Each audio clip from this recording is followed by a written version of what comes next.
Hi friends, ಗುರುವಾರದ ಇನ್ನೊಂದು ಪುಟ್ಟ mini ವ್ಲಾಗ್ಗೆ welcome. ಇದು ಗುರುವಾರ ಸಂಜೆ ಕೆಲಸದಿಂದ ಬಂದು ಫ್ರೆಶ್ ಆದೆ, ಕೈಕಾಲು ಮುಖ ತೊಳ್ಕೊಂಡು ನೋಡಿ ಬಟ್ಟೆ ಇಟ್ಕೊಂಡು ರೆಡಿ ಆದೆ. ಎಲ್ಲೂ ರೆಡಿಯಾಗಿ ಏನು ಹೋಗ್ತಾ ಇಲ್ಲ, ಸುಮ್ಮನೆ ಕೈಕಾಲು ಮುಖ ತೊಳ್ಕೊಂಡು ಅಷ್ಟೇ. ಸಂಜೆ ಎಲ್ಲ ಕೆಲಸದಿಂದ ಬಂದಲ್ಲ, ಎಷ್ಟು ಚಳಿ ಇತ್ತು ಅಂದರೆ ಅಪ್ಪ ನೀರು ಮುಟ್ಟೋಕ್ಕೂ ಭಯ ಆಗ್ತಿತ್ತು, ಅಷ್ಟು ಚಳಿ ಇತ್ತು. ಆದರೂ ಬಿಸಿನೀರು ಗೀಸರ್ ಹಾಕ್ಕೊಂಡು ಬಿಸಿನೀರಲ್ಲಿ ಕೈಕಾಲು ಮುಖ ತೊಳ್ಕೊಂಡೆ. ಆಮೇಲೆ ಸ್ನ್ಯಾಕ್ಸ್ ತಿಂದ್ಕೊಂಡು ಬೆಚ್ಚಗೆ ಒಂದು ಲೋಟ ಕಾಫಿ ಕುಟ್ಬಿಟ್ರೆ ಸ್ಟ್ರಾಂಗಾಗಿ ಇನ್ನೂ ಸ್ವಲ್ಪ ಎನರ್ಜಿ ಬರುತ್ತೆ. ಇಲ್ಲ ಅಂದರೆ ಮೂಲೆಯಲ್ಲೇ ಕುತ್ಕೊಳ್ಳೋಣ, ರಗ್ಗೋಚ್ಕೊಂಡು ಮಲ್ಕೊಳ್ಳೋಣ ಆ ಥರ ಆಗ್ತಾ ಇರುತ್ತೆ. ಅದಕ್ಕೇ ಬಂದ ತಕ್ಷಣ ಕುತ್ಕೊಳ್ಳಿಲ್ಲ, ಬೇಗ ಬೇಗ ಕೈಕಾಲು ಮುಖ ತೊಳ್ಕೊಂಡು ದೇವ್ರಿಗೊಂದು ನಮಸ್ಕಾರ ಹಾಕ್ಬಿಟ್ಟು ಗುರುವಾರ ಸಂಜೆ ಎಲ್ಲ. ಆಮೇಲೆ ನನ್ನ ಮಗಳೇ ದೀಪ ಹಚ್ಚುತ್ತೀನಿ ಅಂದ್ಲು. ಬೆಳಗ್ಗೆ ಹಚ್ಚೋಗಿರ್ಲಿಲ್ವಲ್ಲ ಅವಳು, ಹಂಗೆ ಸ್ಕೂಲ್ಗೆ ಹೊಟ್ಟೋಗಿದ್ಲು, ಟೈಮ್ ಆಗಿತ್ತು ಅಂತ. ಸಂಜೆ ಅವಳು ಹಚ್ಚುತ್ತಾಳೆ ಗುರುವಾರದತ್ತು, ಬೆಳಗ್ಗೆ ಹೊತ್ತು ನಾನು ಪೂಜೆ ಮಾಡ್ತೀನಿ. ಎಷ್ಟು ಚೀಪ್ ಆ್ಯಂಡ್ ಬೆಸ್ಟಾಗಿ ಸೊಪ್ಪು ಸಿಕ್ಕಿತ್ತು ನಮಗೆ ಇವತ್ತು ಅಂದರೆ ಅಪ್ಪ ಹೇಳ್ಬಾರ್ದು ಫ್ರೆಂಡ್, ಅಷ್ಟು ಸಿಕ್ಕಿತ್ತು. 10 ರೂಪಾಯಿ ಒಂದು ಕಟ್ಟು. ನೋಡಿ ಎಷ್ಟು ಫ್ರೆಶ್ ಆಗಿತ್ತು ಅಂದರೆ ಸೂಪರಾಗಿತ್ತು. ನಮ್ಮ ಜೊತೆ ಕೆಲಸ ಮಾಡೋರೆಲ್ಲ ಒಬ್ಬೊಬ್ಬರು 10 ಕಟ್ಟು ಹಂಗೆಲ್ಲ ತೊಗೊಂಬಿಟ್ರು. ಬದಿ ಸೊಪ್ಪೆಲ್ಲ ಬಾಚ್ಕೊಂಡು ಬಂದ್ಬಿಟ್ವಿ ನಾವು. ಸೂಪರಾಗಿತ್ತು ಮತ್ತು ಫ್ರೆಶ್ಶಾಗಿ ಚೆನ್ನಾಗಿತ್ತು ಸೊಪ್ಪು.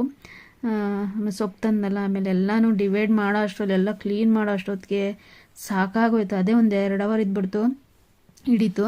ನಾನೊಂದು 6-7 ಕಟ್ಟು ತಂದಿದ್ದೆ. ಮೆಂತ್ಯ, ಪಾಲಕು, ಚಕೋತ, ಸಬ್ಬಕ್ಕಿ ಒಂದು ತಂದಿರಲಿಲ್ಲ, ದಂಟು, ಚಿಲ್ಕರ್ವೆ, ಸೊ ಆಮೇಲೆ ಕೊತ್ತಂಬರಿ ಇವೆಲ್ಲ ತಂದಿದ್ದೆ. ನೋಡಿ ಎಷ್ಟು ಕಸ ಇದೆ, ಅರ್ಧಕ್ಕರ್ಧ ಕಸನೇ ಇದೆ, ಇನ್ನು ಅರ್ಧಕ್ಕರ್ಧ ಸೊಪ್ಪು ಸಿಕ್ತು.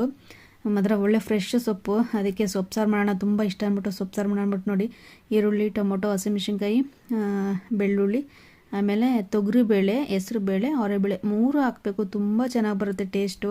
ನಾನು ಯಾವಾಗೂ ಇದೇ ಥರನೇ ಸೊಪ್ಪು ಸಾರು ಮಾಡೋದು, ಸಖತ್ತಾಗಿರುತ್ತೆ ಫ್ರೆಂಡ್. ಎಷ್ಟು ಚೆನ್ನಾಗಿರುತ್ತೆ ಗೊತ್ತಾ ಮುದ್ದೆಗೆ ಸೊಪ್ಪು ಸಾರು. ಆಮೇಲೆ ಬೇಗ ಸೊಪ್ಪು ಸಾರು ಮಾಡೋಣ ಅಂದ್ಬಿಟ್ಟು ಬೇಯಕ್ಕಿಟ್ಟೆ, ನೀರೆಲ್ಲ ಹಾಕ್ಬಿಟ್ಟು ಅದಕ್ಕೆ ಸ್ವಲ್ಪ ಉಪ್ಪೆಲ್ಲ ಹಾಕ್ಬಿಟ್ಟು ಬೇಯಿಸ್ಬೇಕು. ಆಮೇಲೆ ಅದನ್ನು ರುಬ್ಬಬೇಕು. ಆಮೇಲೆ ಪಾತ್ರೆ ಎಲ್ಲ ಜಾಸ್ತಿ ಇತ್ತು, ತೊಳ್ಕೊಂಬಿಡೋಣ ಇರು ಅಂತಂದ್ಬಿಟ್ಟು ಪಾತ್ರೆ ಎಲ್ಲ ತೊಳ್ಕೊಂಡು ಎಲ್ಲ ನೀಟ್ ಮಾಡಿದೆ.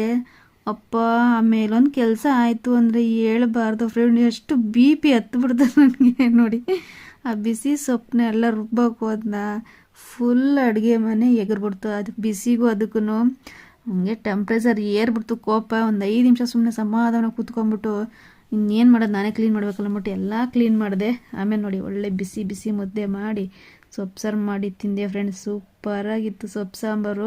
ಈ ಥರ ಅವರೆಬೇಳೆ, ತೊಗರಿಬೇಳೆ ಮತ್ತು ಹೆಸರುಬೇಳೆ 3 ಹಾಕಿ ಸೊಪ್ಪು ಸಾರು ಮಾಡಿ ಸೂಪರಾಗಿ ಎಕ್ಸ್ಟ್ರಾ ಟೇಸ್ಟ್ ಬರುತ್ತೆ ನೋಡಿ. ಬಿಸಿ ಬಿಸಿ ಮುದ್ದೆ ತಿಂದ್ಬಿಟ್ಟು ನನ್ನ ಮಗಳು ತಿಂತಾಯಿದ್ಲು.